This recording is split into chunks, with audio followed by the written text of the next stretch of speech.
Oke, kalau kedengaran kita bisa langsung lanjut ya. Nanti kalau misalkan suaranya terputus-putus atau kurang jelas, kalian boleh ini ya, boleh menyangga dulu sebentar. Jadi biar kakak tahu kalau misal suaranya tidak jelas atau share screennya misalkan berhenti gitu ya. Baik adik-adik, em, kita langsung lanjut ke pembahasan soal berikutnya. Kemarin sudah dapat dua nomor dengan beberapa materi yang dibahas gitu ya. Jadi adik-adik sudah jelas kemarin materi berkaitan dengan fotosintesis dan juga kinerja otot. Kemudian kita lanjutkan di soal nomor 3. Nah, di soal nomor 3 di sini kakak sudah ada coretan, kemudian sudah ada jawabannya yaitu adalah D gitu ya.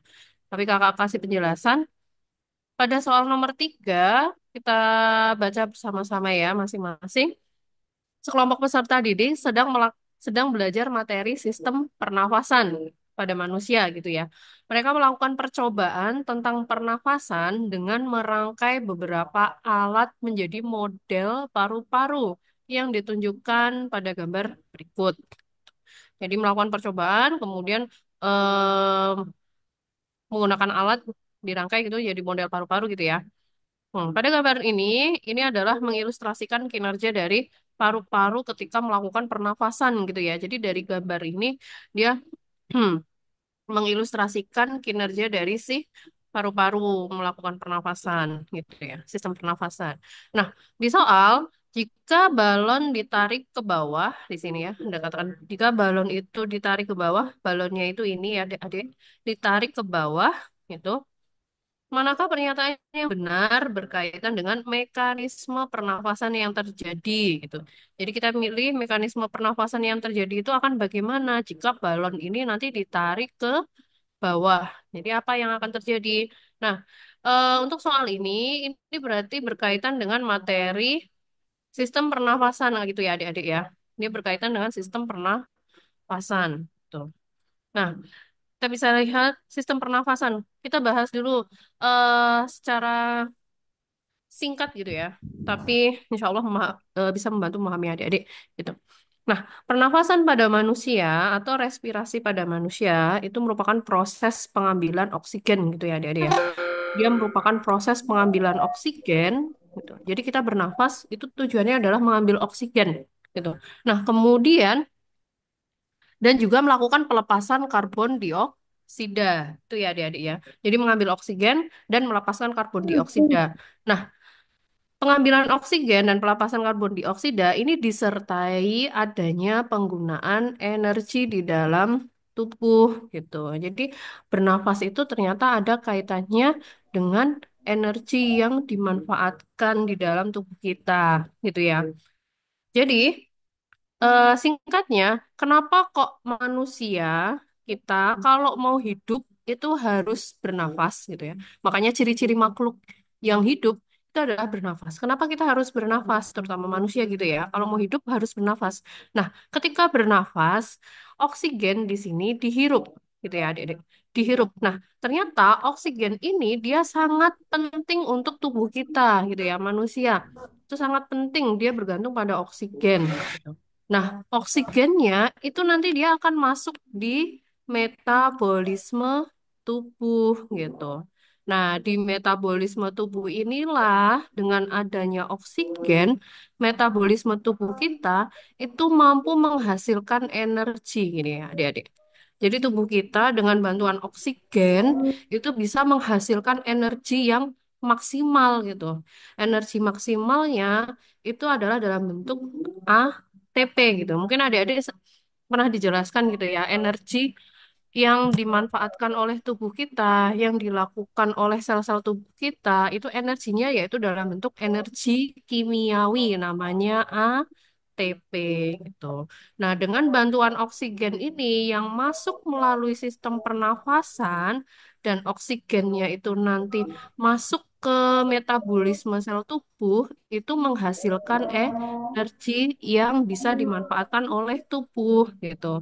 Nah, sisa dari metabolisme untuk mendapatkan energi itu ada sisa-sisa buangannya. Salah satunya yaitu adalah gas karbon dioksida. Nah, gas karbon dioksida ini merupakan sisa metabolisme yang sifatnya itu dia ini ya, nggak boleh ditimbun di dalam tubuh dalam jumlah yang banyak, itu nggak boleh.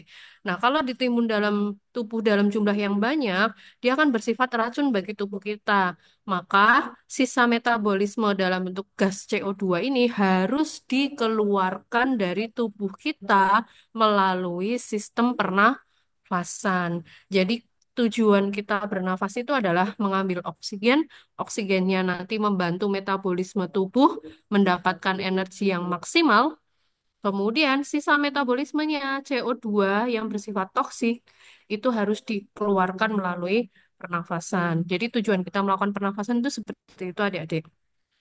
Nah, kemudian kan di sini ada pada sistem pernafasan itu ada dua jenis gas ya untuk pada sistem pernafasan kita yaitu ada gas CO2 dengan gas oksigen. Nah, pada sistem pernafasan kita itu terjadi pertukaran gas CO2 dengan oksigen yang terjadi yaitu di dalam organ sistem pernafasan yaitu di mana?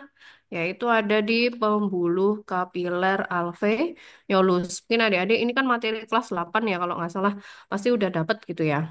Nah, sistem pernafasan itu salah satunya ada organ alveolus gitu ya. Alveolus ini nih kantong-kantong yang isinya gas udara, yang mana alveolus ini dia dibungkus oleh pembuluh kapiler gitu. Jadi dia dibungkus oleh pembuluh kapiler gitu ya. Nah, pertukaran gasnya itu terjadi di mana gitu? Yaitu terjadi di pembuluh kapiler pada alveolus gitu ya. Jadi ini rongga dari si alveolus gitu ya adik-adik. Ini bagian dari alveolus.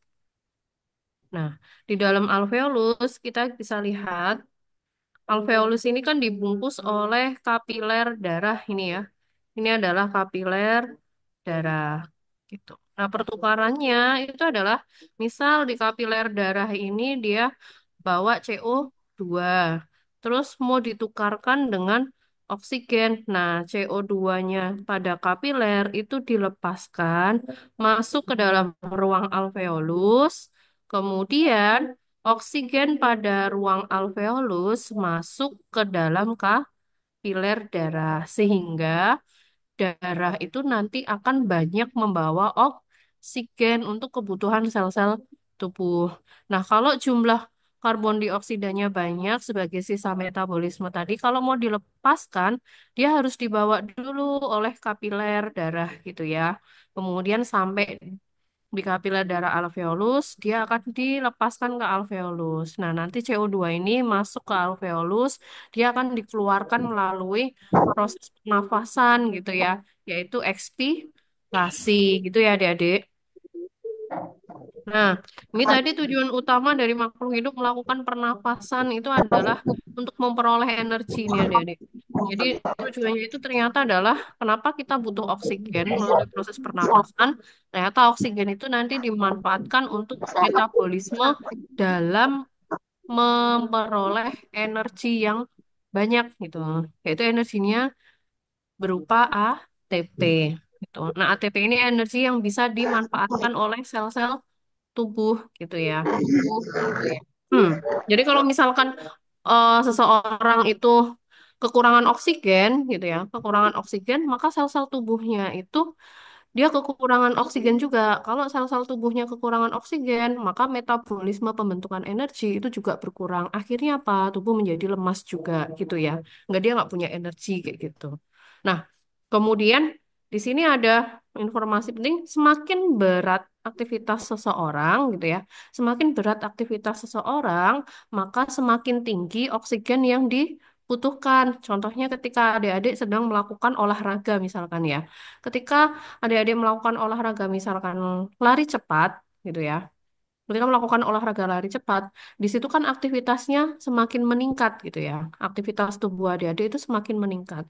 Kalau aktivitasnya semakin meningkat, maka tubuh kerjanya semakin berat gitu ya. Ketika tubuh kerjanya semakin berat, maka butuh energi yang jauh lebih besar.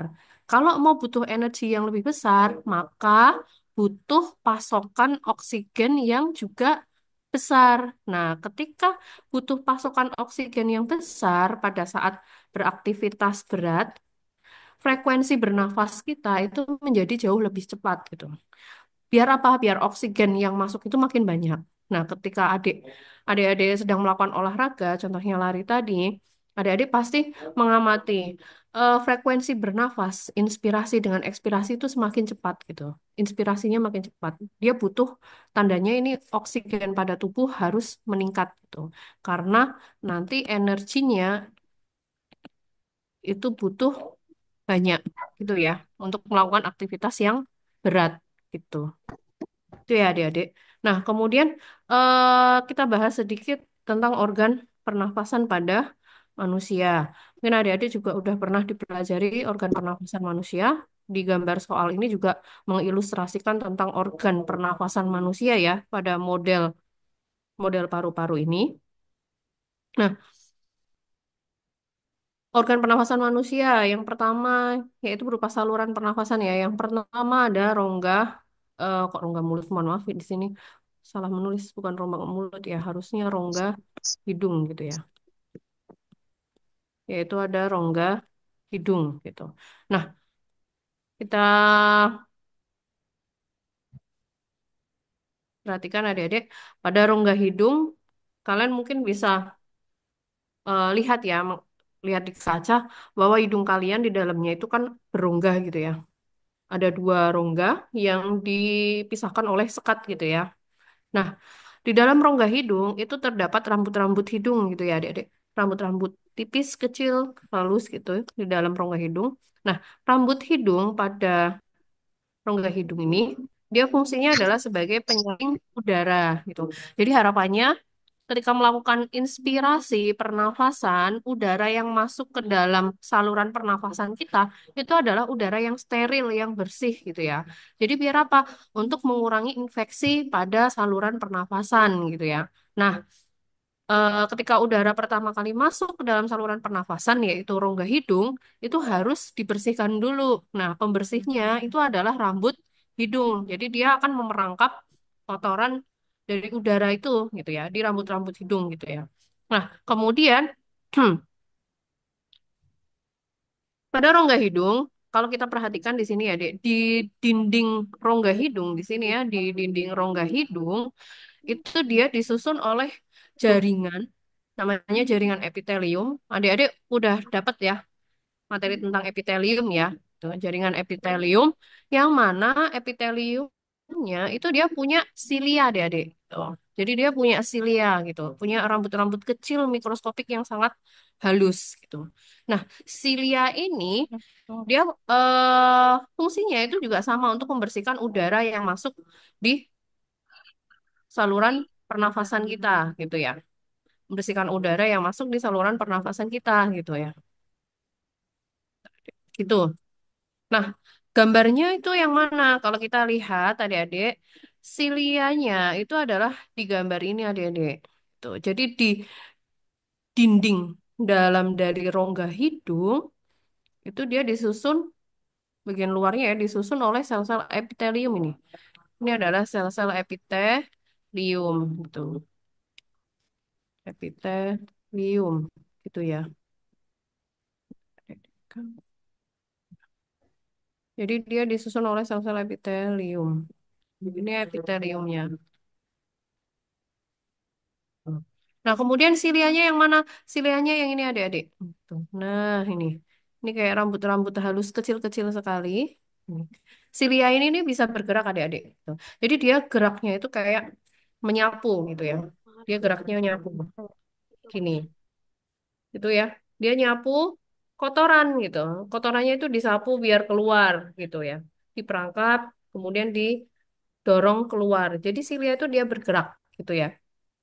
Nah, akhirnya udara itu bisa dibersihkan Yang dengan ngerti bantuan kali. tadi ya, rambut hidung dan juga silia. Tuh. Nah, Bukan. kalau kita perhatikan pada dinding dalam dari si rongga hidung itu selain Sel epiteliumnya bersilia, kalau kita lihat di sini ada adik, di sini ada sel yang ukurannya besar sekali. Nah, ini adalah namanya sel goblet, gitu ya adik-adik. Sel goblet itu fungsinya untuk apa gitu?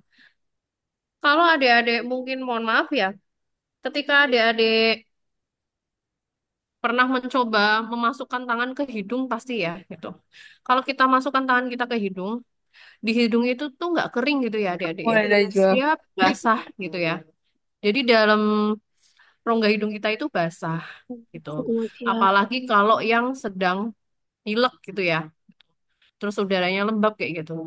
Itu makin basah dan lengket gitu ya adik-adik. Seperti lendir. Nah, jadi rongga hidung kita itu memang berlendir dan basah gitu. Nah, lendir basahnya ini berasal dari mana? Yaitu berasal dari sel goblet ini gitu. Jadi sel-sel goblet ini dia punya fungsi menghasilkan mukus atau lendir gitu. Jadi biar rongga hidung itu nggak kering gitu. Kalau kering itu kan sakit gitu ya untuk menarik nafas gitu. Nah, ternyata mukus atau lendir pada rongga hidung manusia dibuat berlendir, lengket, itu ternyata punya tujuan juga. Tujuannya adalah membersihkan kotoran pada udara gitu ya. Nah, caranya gimana? Kalau silia dengan rambut hidung itu tadi bisa memerangkap kotoran dan silianya itu menyapu kotoran dengan bergerak menyapu gitu. Kalau mukus atau lendir itu dia menjebak kotoran tuh. Jadi dia itu kayak lem gitu deh. Lengket. Jadi kalau kotoran itu kena di lendir tersebut, dia akan terperangkap gitu. Nah, lengket ini dia bisa memerangkap kotoran kemudian disapu keluar oleh si silia gitu. Kalau kotorannya terlalu banyak, nanti dibantu sama refleks pada hidung kita yaitu melakukan bersin gitu ya adik-adik ya. Nah, akhirnya kotoran itu nanti bisa dikeluarkan gitu. Jadi tidak mengotori saluran pernafasan yang jauh lebih dalam gitu ya adik-adik. Nah, kemudian di bagian hidung, hmm, kalau adik-adik bisa melihat rongga hidung adik-adik dengan jelas dan teliti, di bagian dalam rongga hidung kita, itu ada tonjolan di bagian dindingnya. Nah, ini namanya adalah konka adik-adik. Nah, konka itu banyak sekali kapiler-kapiler darah. Kapiler darah itu berarti pembuluh yang paling kecil, paling halus gitu ya. Pembuluh darah paling kecil gitu. Nah, di sini banyak kapiler. Fungsi konka pada hidung kita itu sebagai penghangat udara ini adik-adik. Jadi harapannya udara yang dari luar masuk ke dalam tubuh kita itu harus disesuaikan dengan suhu tubuh kita yang cenderung agak hangat gitu ya. Makanya udaranya itu dimasukkan itu dihangatkan terlebih dahulu oleh si konka kayak gitu. Nah, kemudian fungsi lain dari si konka itu adalah sebagai fungsi imun. Kalau fungsi imun berarti sel-selnya itu dia mampu mendeteksi adanya patogen gitu. Adanya patogen. Patogen itu makhluk hidup yang bisa menyebabkan infeksi, penyakit gitu ya. Dia bisa mendeteksi itu melalui udara yang masuk gitu ya. Nah, kemudian ada di bawahnya rongga hidung, kita bisa menemukan yaitu daerah faring gitu ya adik-adik. Faring itu di sini ya adik-adik. Nah, ini juga faring gitu. Nah, daerah faring itu isinya adalah jaringan otot. Nah, faring ini persimpangan antara saluran nafas dengan saluran pencernaan. Jadi dia persimpangan pertemuan nih antara saluran nafas yaitu rongga hidung dengan saluran pencernaan yaitu rongga mulut gitu ya. Nah, kemudian di bawahnya faring di sini ada laring ya adik-adik. Di bawahnya sini ada laring. Tuh. Nah, laring itu tuh yang kita temukan adanya pita suara gitu ya. Jadi di bawahnya faring itu ada laring yang terdapat pita suara gitu. Kemudian ada juga eh, tulang rawan yang namanya epiglottis gitu. Nah, epiglottisnya kalau ini di sini adik-adik kita bisa lihat. Di sini ini ada tulang rawan namanya epiglottis nih ya, yang oranye-oranye ini dengan ini gitu ya. Nah, epiglottis itu dia sebagai ini ya, pengatur udara ini mengatur udara dan makanan untuk bisa masuk ke salurannya masing-masing gitu ya, Adik-adik. Jadi dia untuk mengatur kalau udara, misalnya ya, Dek. Nah, misalnya adik-adik kalau dia itu adalah makanan, ini di rongga mulut ya, makanan kan itu masuk gitu. Nah, kalau makanan itu masuk, maka di sini epiglottis itu akan menutup daerah eh, saluran pernafasan ditutup, sehingga makanan bisa masuk ke ini ya. Ini daerah, mohon maaf adik-adik. Bentar. Jadi kalau misalkan ada makanan di rongga mulut terus ditelan gitu ya. Nah, ini epiglottis akan menutup jalur pernafasan, ditutup. Tuh. Jadi ini epiglottisnya dia akan gerak turun ke bawah, nutup saluran pernafasan. Sehingga makanan itu bisa masuk ke kerongkongan. Nah, ini adalah kerongkongannya yang sini. Ini adalah kerongkongan. Tuh. Tapi kalau udara yang masuk, itu nanti epiglottis itu dia akan membuka kayak gini. Kalau udara masuk, gitu ya. Nah, udara masuk nggak ada makanan, maka di sini udara epiglottisnya itu membuka sehingga udara bisa masuk ke ini ya, ke tenggorokan gitu ya. Jadi ini yang tenggorokan, ini yang kerongkongan. Ini aku kasih tanda ini adalah tenggorokan. Tenggorokan itu berarti jalur pernafasan. Kemudian yang ini itu adalah kerongkongan. Jalur masuknya kerongkongan, jalur masuknya makanan. Gitu. Nah, kalau udara yang masuk, maka epiglottis akan membuka sehingga udara bisa masuk ke tenggorokan. Nanti masuk ke paru-paru. Tapi kalau makanan yang masuk, misal di sini ada makanan yang masuk, nah epiglottis ini harus nutup. Nah, dia gerak ke bawah, nutup gitu. Kenapa nutup? Biar memblokir jalur tenggorokan. Agar apa? Makanan itu nggak salah masuk. Jadi makanan akan masuk ke kerong kongan kayak gitu. Sehingga tidak akan terjadi tersedak gitu. Jadi itu alasannya kenapa kalau orang makan itu nggak boleh berbicara. Ketika kita makan sambil berbicara, artinya ada dua hal yang masuk gitu ya. Ketika berbicara, udara masuk. Kemudian sambil makan, ada makanan yang masuk. Nah, dua-duanya masuk, epiglottis itu akan bingung gitu istilahnya. Mana yang akan dibuka, mana yang akan ditutup. Gitu. Akhirnya dibuka kedua-dua. Jadi akhirnya epiglottis itu membuka. Ketika epiglottis membuka, kerongkongan membuka, kemudian tenggorokan pun ikut membuka. Kalau kedua-duanya itu membuka, epiglottisnya nggak bisa menutup gitu ya. Akhirnya makanan itu bisa salah masuk masuk ke tenggorokan. Kalau dia masuk ke tenggorokan, yang terjadi adalah apa? Tersedak gitu. Kalau tersedaknya bisa dikeluarkan benda tersebut makanannya itu tidak masalah. Tapi kalau tersedaknya itu sampai dia masuk ke batang tenggorokan yaitu trakea, nah itu yang berat gitu ya. Apalagi kalau tidak bisa keluar, maka akan menyebabkan gagal bernafas gitu ya adik-adik. Nah, kemudian di bawahnya laring itu kita temukan adanya batang tenggorokan yaitu namanya trakea yang panjang ini ya adik-adik ya. Ini trakea. Tuh. Nah, trakea ini kalau kita perhatikan dia disusun oleh jaringan yang sangat terlihat sekali gitu ya. Yaitu adalah bagian ini adik-adik. Ini adalah tulang rawan gitu ya. Tulang rawan, kemudian ini rongga dalam dari trakea gitu ya. Nah, di bagian pinggir dinding dalamnya di sini, ini isinya jaringan epitelium bersilia juga adik-adik gitu. Nah, epitelium bersilia ini dia terdapat hampir di semua saluran pernapasan. Kenapa? Biar penyaringan udara dan ini ya, penyaringan udara terhadap kotoran, kemudian pengerangkapan kotoran dari udara itu tetap berlangsung di sepanjang saluran pernapasan. Jadi biar tetap steril kayak gitu. Nah, di trakea pun ini juga ada. Kemudian fungsinya sama ya tadi ya kalau yang dia bisa menghasilkan mukus dari sel goblet, kemudian rambut silianya untuk menyapu kotoran. Tuh. Nah, kemudian lanjut di bawah trakea, ternyata trakea itu dia bercabang menjadi dua gitu ya. Masuk ke paru-paru kanan dan masuk ke paru-paru kiri gitu ya adik-adik ya. Dia masuk ke paru-paru kanan dan juga masuk ke paru-paru kiri. Cabang dari trakea ini adik-adik.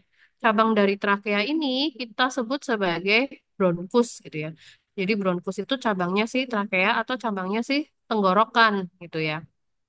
Nah, jaringannya bronkus itu bagaimana? Jaringan bronkus itu sama persis seperti di trakea juga. Gitu. Dia punya cincin tulang rawan juga di sini adik-adik yang bagian putih-putih kebiruan ini adalah cincin tulang rawan. Kemudian dinding dalamnya bagaimana? Dinding dalamnya pun sama seperti ini. Gitu. Dia bagian dinding dalamnya itu punya epitelium bersilia juga, yang fungsinya tadi ya untuk sterilisasi udara juga. Gitu.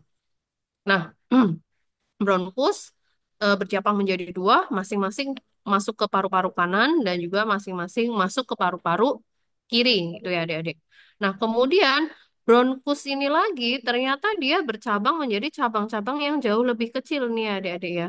Dia bercabang menjadi cabang yang lebih kecil lagi, gitu. Sini. Nah, ini yang disebut dengan bronkiolus, gitu ya. Jadi trakea bercabang namanya bronkus. Bronkus bercabang lagi menjadi cabang yang jauh lebih kecil, itu disebut dengan bronkiolus. Kemudian jaringannya bagaimana? Jaringannya sama seperti di bronkus dan trakea. Cuman di bronkiolus, ini ya, cincin tulang rawan seperti ini. Nah, cincin tulang rawan yang seperti di sini, ketika dia semakin ke dalam cabangnya di bronkiolus, cincin tulang rawannya itu dia semakin kurang gitu ya. Dia jumlahnya semakin berkurang. Ini kalau kita lihat di trakea itu kan dia banyak nih dan rapat-rapat gitu ya. Kemudian di bronkus itu juga masih banyak. Kemudian di bronkiolus, nah ini dia makin kecil gitu, makin dikit. Dia ada epitelium bersilianya juga untuk sterilisasi udara. Nah, kemudian bronkiolus ini, adik-adik, di bronkiolus ini, bagian ujung terminal, terminal itu berarti paling ujung ya, paling ujung di sini. Bagian ujung terminal dari bronkiolus itu akan membentuk kantong, gitu. Kantong-kantong udara, gitu ya adik-adik.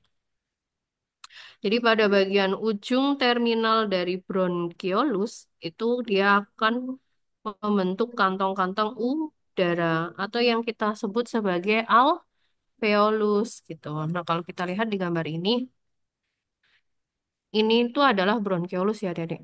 Nah, ini bronkiolus, ini bronkiolus, bronkiolus. Nah, ujung dari bronkiolus itu membentuk kantong-kantong udara atau yang kita sebut tadi sebagai alveolus, tempat pertukaran antara oksigen dengan karbon dioksida.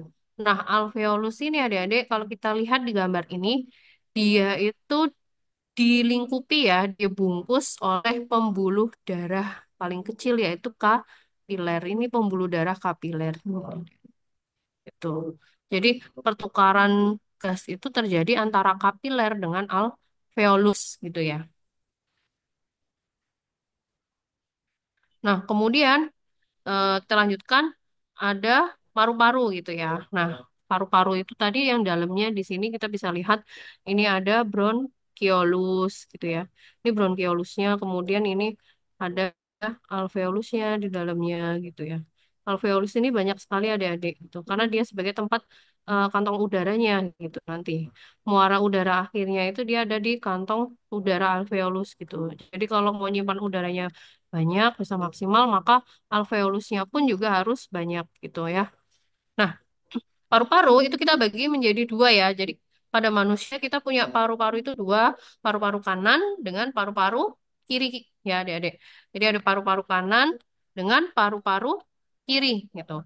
Nah, yang kanan itu dia punya tiga lobus gitu ya. Dia punya tiga lobus. Nah, ini kita bisa lihat dia tiga lobus.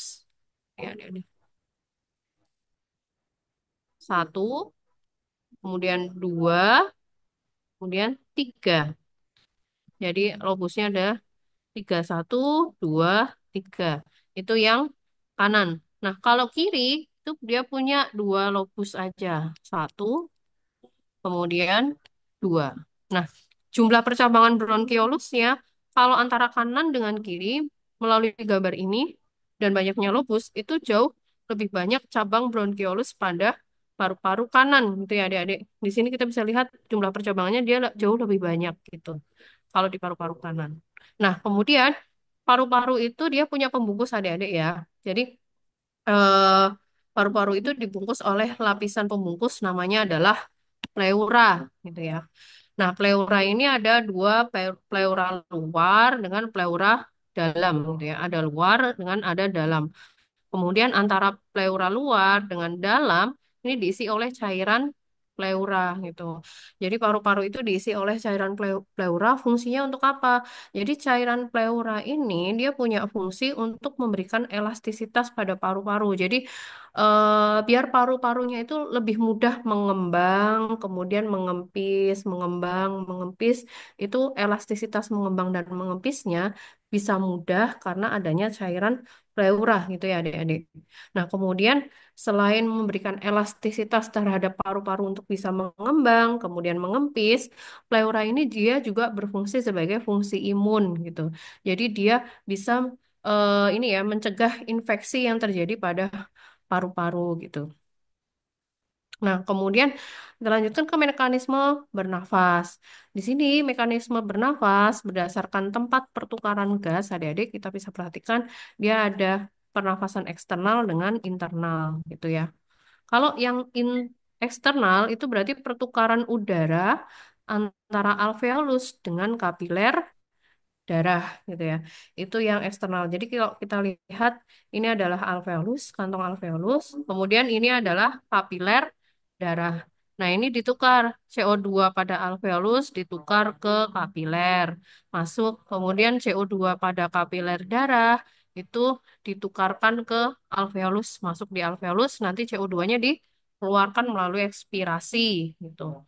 Nah, kemudian ada pertukaran yang internal. Tuh. Pertukaran yang internal itu berarti pertukaran udara antara kapiler dengan jaringan sel tubuh gitu ya. Nah, kita perhatikan di bagian sini adik-adik bahwa sel tubuh manusia itu menghasilkan sisa-sisa metabolisme yaitu gas CO2. Di mana sisa metabolisme dalam bentuk gas CO2 ini dia harus dikeluarkan gitu, dikeluarkan dari tubuh kita melalui sistem pernapasan. Nah, di sini sel tubuh itu menghasilkan sisa metabolisme yaitu CO2. Ini karena keluar sistem pernafasan, dia dulu oleh pembuluh darah gitu. Karena yang bisa mengantarkan CO2 sampai ke sistem pernafasan itu hanya kapiler darah atau pembuluh darah sebagai sistem transportnya gitu ya. Jadi CO2 dari sel tubuh keluar, masuk di pembuluh darah kapiler. Nah, pembuluh darah kapiler yang bawa oksigen itu gantian menukarkan oksigennya untuk masuk ke sel tubuh. Jadi dia akan tukar gitu ya. Sel tubuh membawakan CO2 dimasukkan ke pembuluh darah, kemudian pembuluh darah dia bawa oksigen, akan oksigennya dimasukkan ke dalam sel tubuh biar bisa dimanfaatkan gitu. Ini yang internal. Jadi yang internal itu antara kapiler dengan jaringan sel tubuh. Nah, kemudian keluar masuknya udara di dalam paru-paru itu dipengaruhi oleh perbedaan tekanan udara. Ini ada kaitannya dengan soal yang tadi gitu ya, adik-adik. Ya. Jadi keluar masuknya udara di dalam paru-paru dipengaruhi oleh perbedaan tekanan udara di dalam rongga dada dan juga tekanan udara di luar tubuh. Contohnya adik-adik di sini. Ketika terjadi inspirasi gitu ya. Ketika terjadi inspirasi, inspirasi mungkin adik-adik udah tahu ya, inspirasi itu berarti memasukkan udara, gitu ya, memasukkan udara ke saluran pernafasan. Nah, ketika terjadi inspirasi, kok bisa terjadi inspirasi itu bagaimana? Nah, berarti gini, eh, masuknya udara ataupun keluar udara tadi berdasarkan perbedaan tekanan udara gitu ya. Nah, kok bisa inspirasi, oksigen bisa masuk? Jadi, oksigen pada paru-paru itu mengalami tekanan yang rendah gitu ya. Jadi tekanan oksigen pada rongga dada di paru-paru itu rendah gitu. Nah, dibandingkan dengan tekanan oksigen di daerah luar tubuh kita. Ternyata di daerah luar tubuh kita itu lebih tinggi. Ini kakak kasih anak panah ke atas itu berarti maksudnya tinggi ya. Tekanan oksigen di sini dia tinggi. Nah, udara itu akan masuk dari tekanan tinggi menuju tekanan rendah gitu ya. Jadi dia akan bergerak dari tekanan udara yang tinggi menuju ke tekanan udara yang rendah. Akhirnya apa? Oksigen di luar tubuh, tekanannya yang tinggi, dia akan masuk ke dalam saluran pernafasan kita ke paru-paru, di mana yang paru-paru ini tekanan oksigennya jauh lebih rendah, sehingga muncul peristiwa inspirasi, gitu ya adik-adik. Kalau ekspirasi berarti gimana? Kebalikannya. Kalau ekspirasi itu kan berarti kita mengeluarkan gas karbon dioksida, gitu ya adik-adik. Kita mengeluarkan gas karbon dioksida. Artinya di sini ada pergerakan karbon dioksida dari dalam tubuh kita, saluran pernafasan, bergerak ke luar tubuh kita, ke lingkungan luar. Nah, gimana dia bisa bergerak terjadinya? Ekspirasi, yaitu sama seperti tadi, udara itu akan bergerak dari tekanan tinggi menuju tekanan rendah. Nah, kalau ekspirasi berarti yang bergerak itu adalah CO2-nya, keluar geraknya ya. Berarti CO2 di dalam rongga dada atau di dalam paru-paru, dia tekanannya besar di sini. Dia tekanannya besar dibandingkan CO2 yang ada di luar tubuh. Jadi yang di dalam rongga dada itu CO2-nya tekanannya besar, yang di luar tubuh itu jauh lebih rendah dibandingkan di dalam dada, di rongga dada, gitu ya. Nah, akhirnya CO2 ini dia akan bergerak dari tekanan tinggi, dari rongga dada, bergerak ke tekanan yang jauh lebih rendah, yaitu dia akan bergerak di luar tubuh. Maka dia akan bergerak keluar. Nah, terjadilah peristiwa ekspirasi. Itu ya adik-adik ya. Nah, kemudian berdasarkan cara melakukan inspirasi, nah ini adik-adik, berdasarkan cara melakukan inspirasi dengan ekspirasi, pernafasan kita, mekanismenya itu dibagi jadi dua gitu ya, berdasarkan cara melakukan inspirasi dengan ekspirasi, yaitu ada pernafasan dada, kemudian ada pernafasan perut gitu ya adik-adik. Tuh. Kalau pernafasan dada, kita cermati, kalau di pernafasan dada itu berarti yang bekerja adalah otot antar tulang rusuk atau yang disebut dengan otot interkostal eksternal gitu ya. Nah, di sini bagaimana fase inspirasi pernafasan dada gitu. Yaitu kenapa kok bisa terjadi inspirasi pernafasan dada? Berarti otot antar tulang rusuk luar gitu ya, eksternal, dia melakukan kontraksi. Ketika otot antar tulang rusuk luar di sini ya, dia melakukan kontraksi, itu membuat tulang rusuk terangkat ke atas gitu ya adik-adik. Contohnya di gambar ini. Dia membuat tulang rusuk itu terangkat ke atas itu. Kalau tulang rusuk itu terangkat ke atas, maka rongga dada itu menjadi besar gitu ya adik-adik. Nah, kalau rongga dadanya itu menjadi besar, nah di sini paru-paru mengembang berarti ya. Ketika paru-paru itu mengembang, rongga dada membesar, tekanan udara di dalam paru-paru di sini menjadi jauh lebih kecil dibandingkan yang di luar, sehingga udara masuk dari luar ke dalam rongga dada, inspirasi gitu ya. Nah, kemudian kalau yang fase ekspirasi pernafasan dada berarti kebalikannya adik-adik. Otot antar tulang rusuk luar, berarti dia melakukan relaksasi. Kalau dia melakukan relaksasi, berarti rusuknya dia akan turun, gitu ya. Kalau rusuknya turun, maka rongga dada, paru-paru itu mengempis, gitu ya. Jadi paru-paru itu dia akan mengempis, gitu. Nah, ketika paru-paru mengempis di sini, tekanan udara di dalam paru-paru itu menjadi jauh lebih kecil gitu dibandingkan udara di mohon maaf kebalikannya. Kalau rusuk-rusuk ini otot antar tulang rusuk luar ini relaksasi, maka rusuk akan turun gitu ya adik-adik ya. Dia akan turun sehingga rongga dada mengempis, kemudian paru-paru mengempis gitu. Nah, kalau paru-paru mengempis, rongga dadanya mengempis, di sini tekanan udaranya menjadi tinggi gitu ya. Dia tekanan udara di dalam rongganya jadi tinggi ketika mengempis. Akhirnya udara dia akan bergerak dari tekanan tinggi, yaitu di dalam rongga yang mengempis, menuju ke luar. Gitu.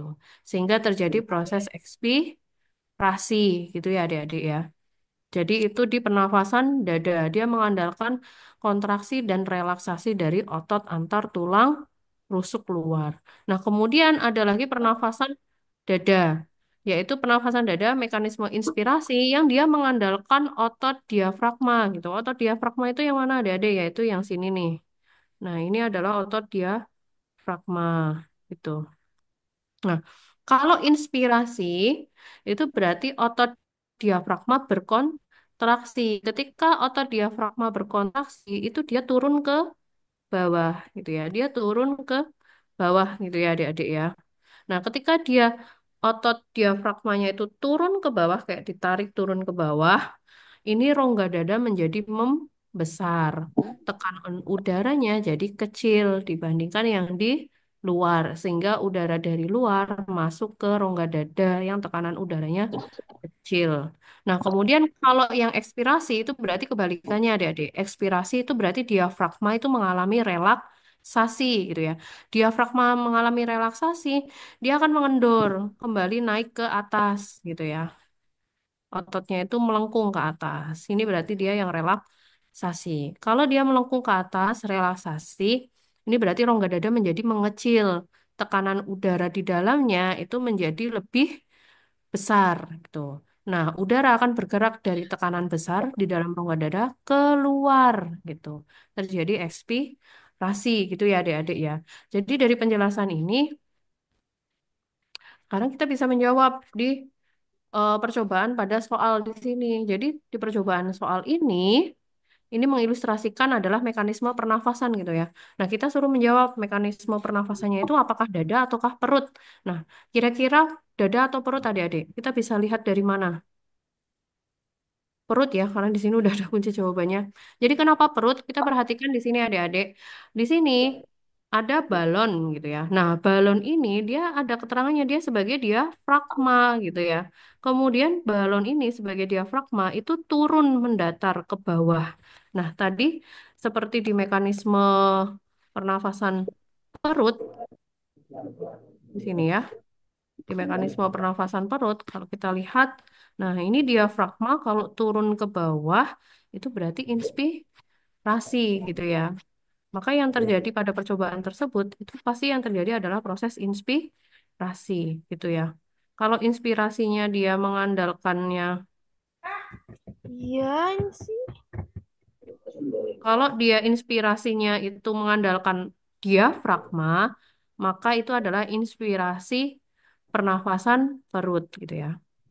Nah, jadi jawabannya itu adalah yang D gitu. Inspirasi pernafasan perut. Kenapa inspirasi tadi? Kalau dia ditarik turun ke bawah, maka rongga dada menjadi membesar gitu ya. Tekanan udara di dalamnya itu jauh lebih rendah dibandingkan yang di luar. Akhirnya udara masuk ke dalam rongga dada. Nah, di situ berarti peristiwa inspirasi menggunakan pernafasan perut. Kenapa perut? Cirinya adalah ada diafragma di sini yang menurun bergerak gitu ya, berkontraksi. Itu ya adik-adik ya. Nah, kemudian kita lanjutkan di soal selanjutnya. Soal selanjutnya ini ya. Di soal nomor 4 gini ya. Kemarin ini tentang ini udah mohon maaf, ini udah kakak kasih catatan gitu ya, materi sedikit yang kalian bisa baca-baca dan pelajari, lumayan cukup lengkap sih gitu. Jadi kalian baca-baca, dipelajari nanti gitu ya adik-adik ya, tentang interaksi lingkungan gitu ya, interaksi makhluk hidup dengan lingkungan. Nah di soal kemarin, ini adik-adik, Ada soal gini, sekelompok peserta didik Madrasah Sanawiyah sedang mengikuti kegiatan wisata ilmiah gitu. Nah, manfaat kegiatan tersebut adalah untuk meningkatkan wawasan dan menggali ide dalam mendukung program pembelajaran berbasis penelitian. Pada saat observasi, peserta didik menemukan tumbuhan yang didokumentasikan seperti gambar. Nah, adik-adik tahu nggak ini gambar apa? Gambar apa ini adik-adik? Bunga bangkai. Iya, Rafflesia ya, Bunga gitu. rafflesia. Iya, Rafflesia gitu. Nah, kita suruh menentukan Rafflesia itu makhluk hidup yang mengalami simbiosis apa gitu. Kemarin jawabnya apa?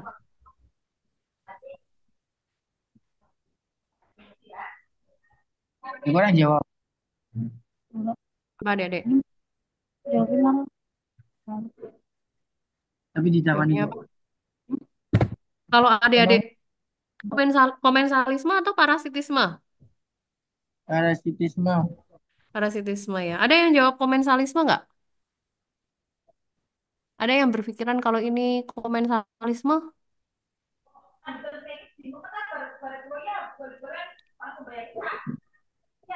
Tidak ya, parasitisme ya. Oke, baik. Jadi betul, dia ini adalah parasitisme ya. Jadi bunga bangkai, eh, Rafflesia ini dia hidup nempel gitu ya di batang pohon yang besar gitu ya. Tuh. Jadi dia nempel di batang pohon yang besar gitu. Nah, ketika dia nempel di batang pohon yang lain, si Rafflesia ini dia mengambil nutrisi dari si tanaman yang dia tempelin atau si inangnya gitu ya. Jadi yang ditempelin itu inangnya. Nah, dia tuh ngambil nutrisi dari si inangnya. Nah, karena nutrisi dari si inangnya itu, ini ya inangnya ya, gitu. Nah, karena nutrisi dari si inangnya ini diambil, lama-kelamaan tumbuhan inangnya itu dia akan mengalami penurunan nutrisi gitu.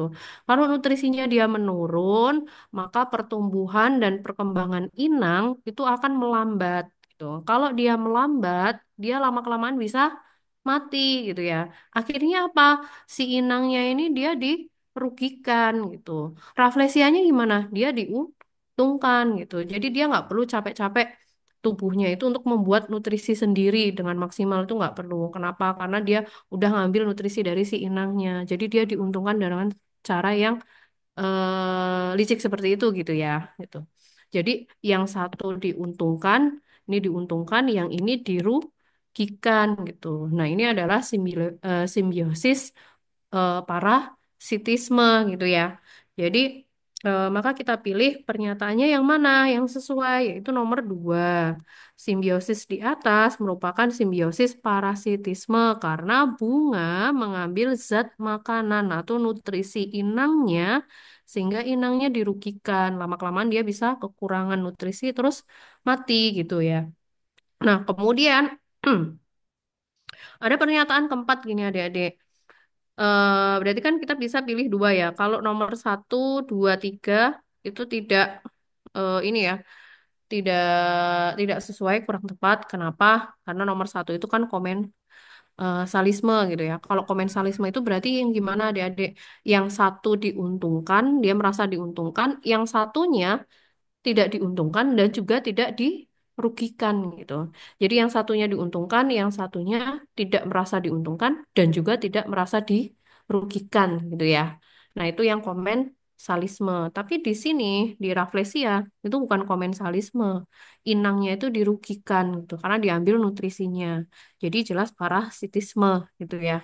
Nah, kemudian em, simbiosis yang sama dengan gambar tersebut yaitu terdapat pada tumbuhan benalu dan inangnya gitu ya. Nah, tiga ini nih masih ini ya. Hmm, kita keep dulu. Nanti ada penjelasan khusus nih dari kakak. Nah, yang keempat gitu, dua ini gandengannya yang kalau dikunci jawabannya, kalau dikunci jawaban dua ini gandengannya sama empat gitu ya. Simbiosis yang sama dengan gambar tersebut terdapat pada tumbuhan anggrek dengan inangnya. Adik-adik biasanya sering lihat ya tumbuhan anggrek itu banyak nempel di pohon besar kayak gini. Tapi adik-adik pernah baca nggak di beberapa buku anggrek itu nempel di pohon besar, dia masuk parasitisme atau komensalisme. Mungkin ada yang udah pernah baca.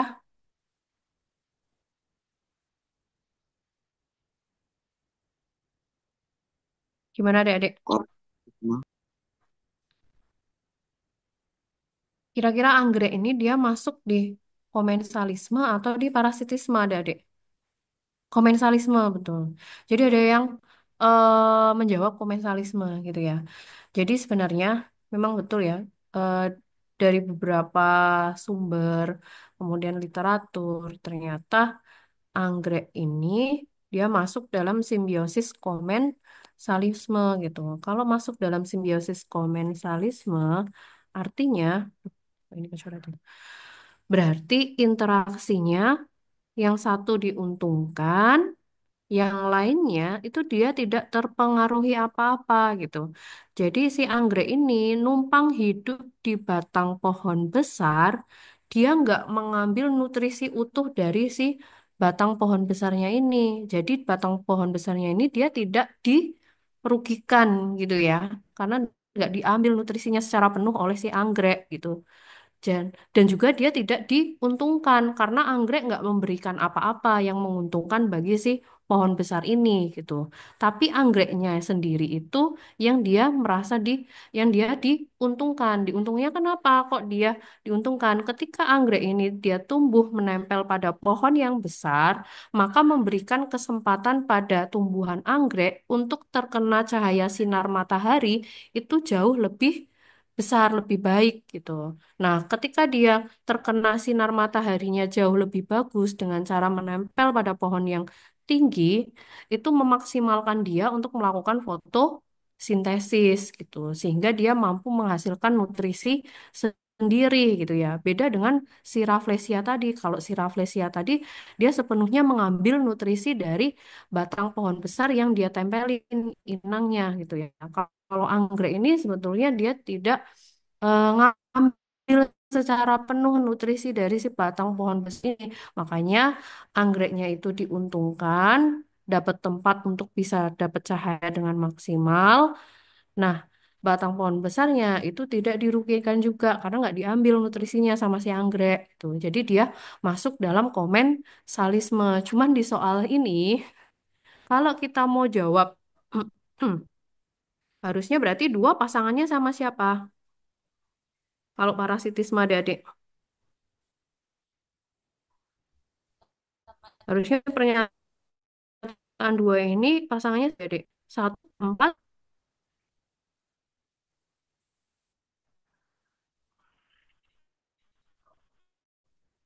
adik-adik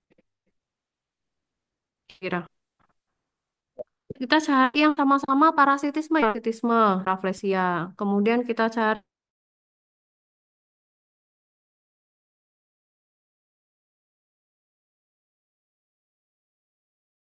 jadi dua dan tiga. Nah, empat ini simbiosis antara anggrek dengan inang itu adalah komensalisme gitu ya adik-adik ya. Tuh. Jadi ada sedikit ralat di soal nomor 4 gitu ya. Itu adik-adik. Nah, ini adik-adik, kakak udah ngerangkum banyak nih ya tentang interaksi makhluk hidup pada lingkungan bersama contoh-contohnya cukup lengkap dan juga gambar-gambarnya dan keterangannya. Kalian bisa pelajari di sini adik-adik. Tuh. Jadi kalian jangan mempelajari dari apa yang hanya kakak berikan secara verbal di sini aja, tetapi kalian juga harus belajar mandiri juga gitu ya dari materi-materi yang sudah diberikan gitu, diperluas gitu ya adik-adik. Mungkin adik-adik ada pertanyaan di sini?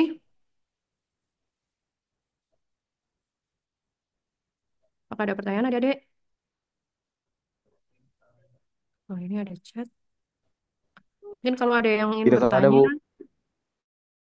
boleh ini ya. Boleh di chat aja nggak apa-apa. Tidak ada. Nggak ada yang lain?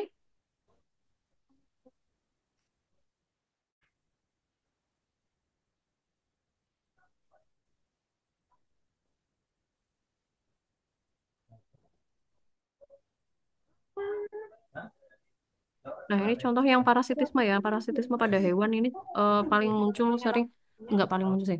Maksudnya yang dekat dengan kehidupan kita sehari-hari itu adalah parasit cacing gitu ya. Parasit cacing pada usus manusia. Nah, ini parasit cacing pita, ini masuk ke dalam usus manusia, yaitu di usus apa? Usus penyerapan nutrisi adik-adik gitu. Jadi, kalau kita terinfeksi oleh pita, kita itu akan kehilangan banyak kita banyak dirugikan ya. Kenapa? Karena nutrisi kita yang harusnya diambil oleh usus penyerapan itu justru malah diambil sama si cacing pita ini gitu ya. Jadi kita nutrisinya kurang maksimal gitu.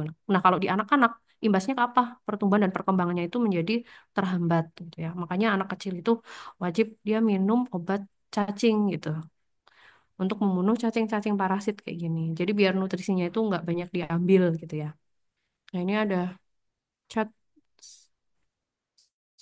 siapa ini? Oke. Filenya di mana, Bu? Filenya nanti akan dikirim ya, dikirim oleh panitia. Nanti akan kakak convert ke PDF dulu. Nanti baru kalian boleh pelajarin ya eh, materi di soal nomor 3, soal nomor 4. Nanti akan dikirim ya, adik. Ada pertanyaan lagi nggak, adik-adik? Sudah, Adik-adik Kak. ya? Oke, nggak ada. Baik, nanti dipelajari ya, adik-adik ya. File materi yang kakak kirim, dipelajari sendiri. Nanti kalau misalkan ada pertanyaan atau yang kurang paham, kita bisa eh, ini ya, review di pertemuan selanjutnya, gitu ya, adik-adik. Baik, adik-adik. Kakak minta maaf terlebih dahulu kalau apabila di pembahasan tadi ada salah kata ataupun hal yang nggak bisa ini ya dipahami kalian dengan jelas gitu. Boleh nanti ditanyakan di pertemuan selanjutnya. Di sini kakak tutup dulu untuk pertemuan kita malam ini. Sekian terima kasih dan wassalamualaikum warahmatullahi wabarakatuh.